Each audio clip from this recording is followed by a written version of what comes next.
I'm so happy to be here because when we've spoken about everything before, what I've felt really inspired by is your kind of desire to share with other people and to turn it into something really positive, which I think is amazing.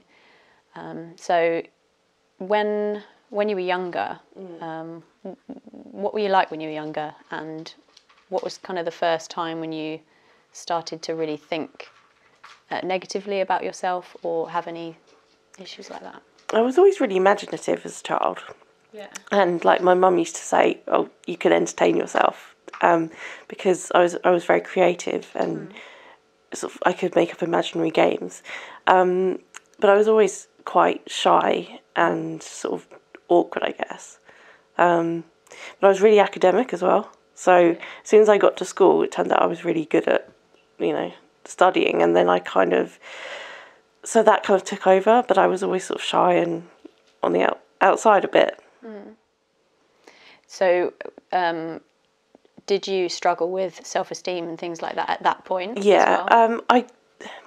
I think as a child, when you're kind of not aware of it, sort of, it was okay. But as I got a bit older and I was in primary school, I remember always feeling a bit less than.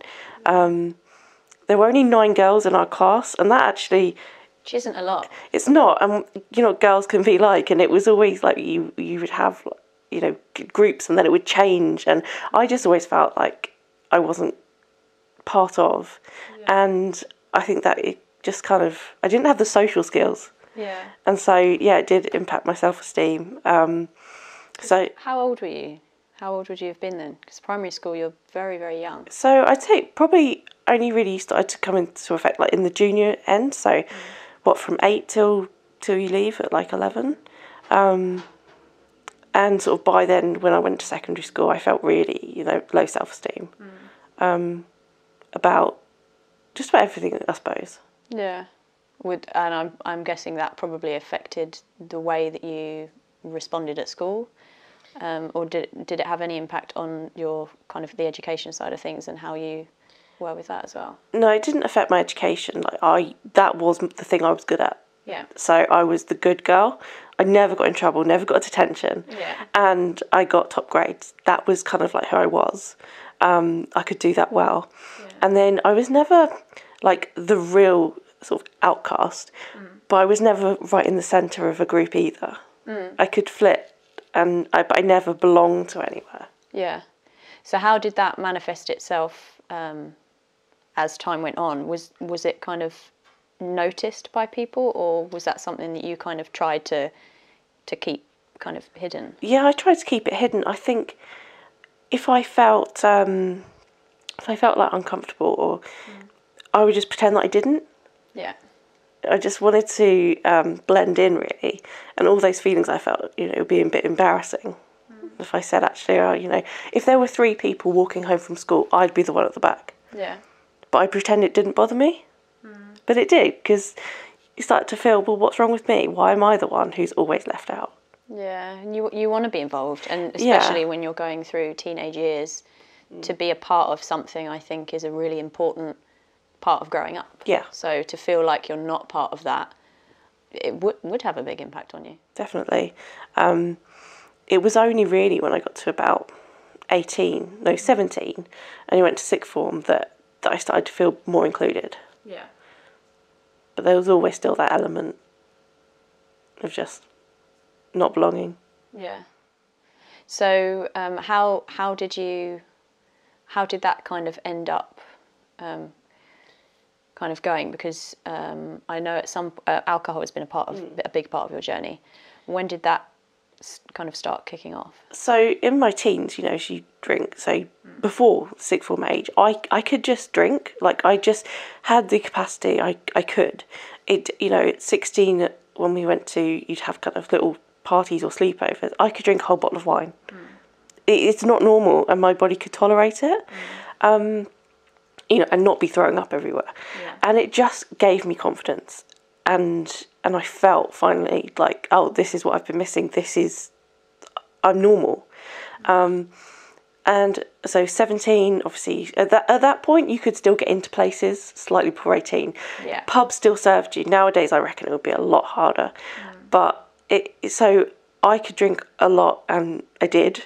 Yeah. And was this very regularly as well? Yeah. I would drink most evenings, but in a kind of secretive way. I got away with it, but it never impacted my studies. Yeah. So... I mean, that's an achievement in itself, really. I used to go out, say when we were 18, we would be at nightclubs 3 times a week till probably getting in 2, 3 in the morning, and then to school. Yeah. And I still managed to leave with straight A's. And I'm not saying that to boast, I'm saying that's how I was functioning at that level of, I was still using alcohol to make myself feel more comfortable. And it became like a comfort blanket, it became a crutch. Yeah. And it took my anxiety away. Social anxiety, any anxiety really. Yeah. Did anybody pick up on that? Did anyone ever say anything to you about it, or? One time my brother said, and I really reacted badly, was when I was 16. I remember specifically we're outside family barbecue, and he said it's not normal for a 16-year-old to be able to drink like that. Because I'd had quite a bit and I wasn't drunk. Yeah. And I really, I did not like that. Yeah. So it hits home. Yeah. Then. And in fact, actually another point I just remembered, at 17, my friend, we were on a school trip, and we could drink, because it was in France, it was a lot easier to drink there. And she said, what do you think the definition of an alcoholic is? And I remember that because I felt really defensive, and I remember saying to her, someone who drinks in the mornings. And I reckon she could see the signs. The way I drank wasn't normal. Yeah. And how did that feel for you? Because obviously it's by that point, I would imagine it's a bit of a perpetuating cycle, and to then have kind of a mirror reflected to you. That wasn't nice, because I was doing things that I was ashamed of, and to cope with the shame of things that I would do, say at a party or something, I would then drink. So the next, I did something really embarrassing for me once. I was very ashamed of. A week later, I did something that was just as shameful, because I was drunk again, because I had used alcohol to get rid of that feeling, and it's that spiral just goes down. Yeah. Drinking to get rid of the feelings. Yeah. So it had become not just something to make me confident, it had become a way of dealing with the consequences of the previous drinking. Yeah. And how long did that go on before then you decided, actually, I've got to do something about this? It was when I went to university. So at uni, I was in a single room. Yeah. And I could drink. There were no limits. There was no one watching There was no one watching me. I didn't have a roommate to hide it from. It was just flatmates, and I noticed. It was just all the time, and my flatmates didn't want to go out every night. Yeah. And so I would just drink in my room, and I just noticed it was more of a problem, such to the point that I tried to do something about it at uni. Yeah. But I wasn't very successful. What did you try and do? So I called Alcoholics Anonymous. I went on sobriety forums. I tried to go teetotal for a couple of weeks, and I would just try and use caffeine instead. Again, I was just trying to use something. I was like, okay, replacing it with something else. Trying to find something that would change how I felt. And that didn't work. Caffeine didn't work, and it was like holding on with your fingernails. Like going on bar crawls when you're trying not to drink and you're at uni. It was just painful, and in the end I just went back to drinking. But it was after the first year of uni that things just completely collapsed, because I was drinking 24/7 by the end. Well, not 24/7 at that point, but most of the day. And when I got home that summer, that was 2007, that summer was everything, just my world imploded, to be honest. Yeah.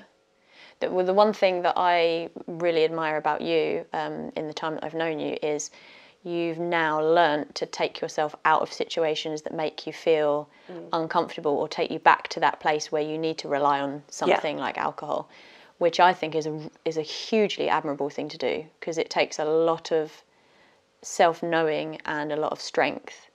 So where has that come from? Is that because that must have started at that point of you really saying, I really want to do something about this?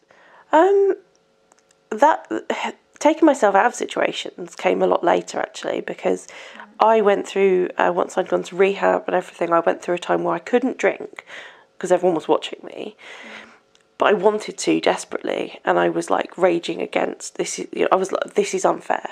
I'm 20. Just so young. And I was like, and I can't drink. My friends are all drinking, and so I would not take myself out of those situations. I would get resentful, but so angry that in the end I would relapse. Yeah. And it would be chaotic, and it would be terrible because I hadn't drank, but for a period of time. But alcoholism progresses even when you're not drinking. Yeah. So it's a disease that just keeps going. And it's so if I was to drink now, which is 3 years since my last drink, my drinking would be worse than it was then. Yeah. And I'd imagine as well that would take you back to those same emotions of shame and guilt. And I do think that's really a lot of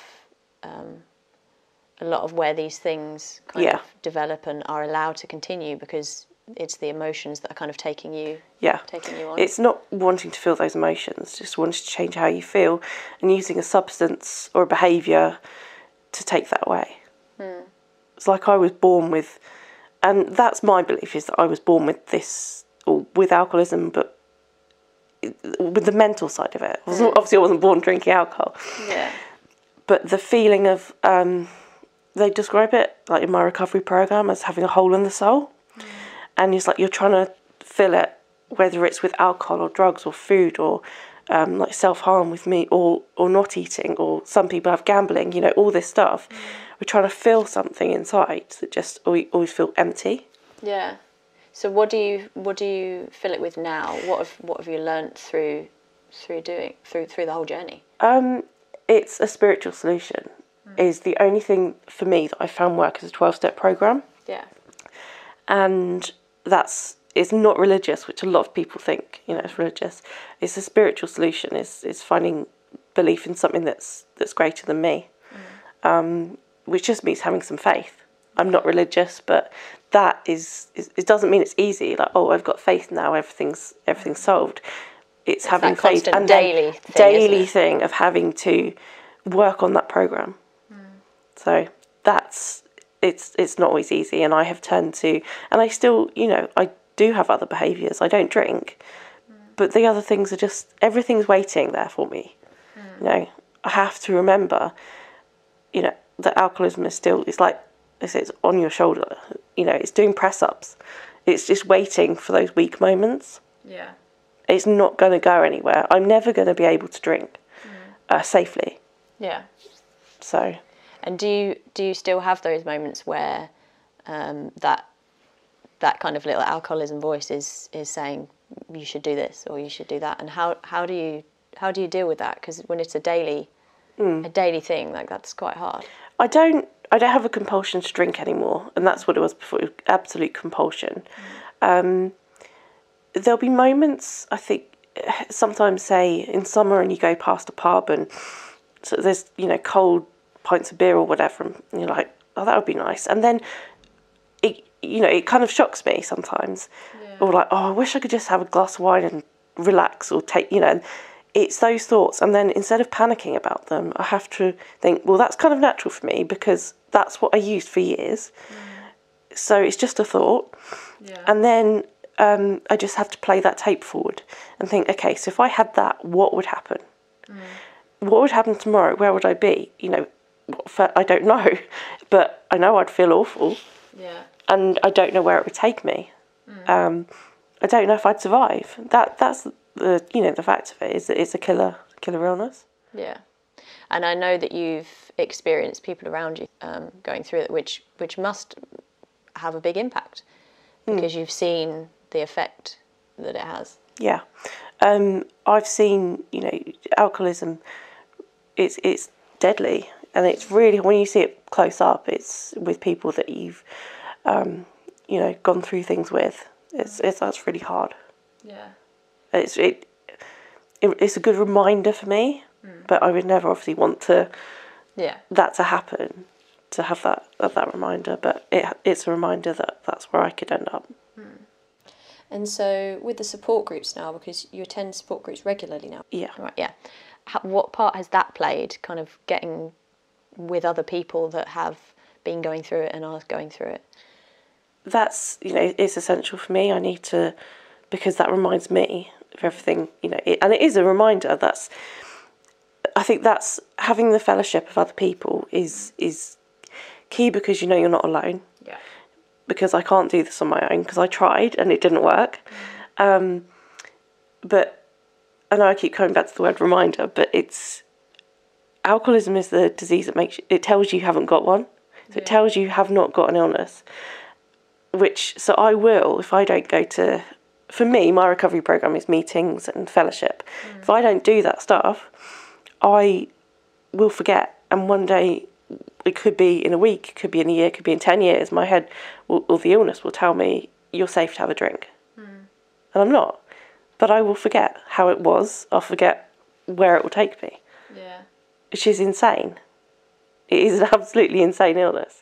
I think with any kind of mental health or any kind of mental illness, that's a huge part of it, though, isn't it? It's the voice that says, "Oh, but it'll be fine, just one," or just go and do this and you'll be fine. But I do think, you know, like you say, being around people has obviously had a huge effect on you, positively, and if that works, then I think that's a really important thing, you know, moving forward. And so another thing that I absolutely love about you is that you want to help other people going through similar situations, with Girl Untold. So how did that come about? When was the point that you decided, you know what, I want to use this? So this was a couple of years ago, I had loads of things I just wanted to say about the whole self-esteem, self-worth, my experience with alcoholism, mental health, eating issues. And I didn't have a place to talk about it, because with my business, a separate business, it's not the place to talk about it.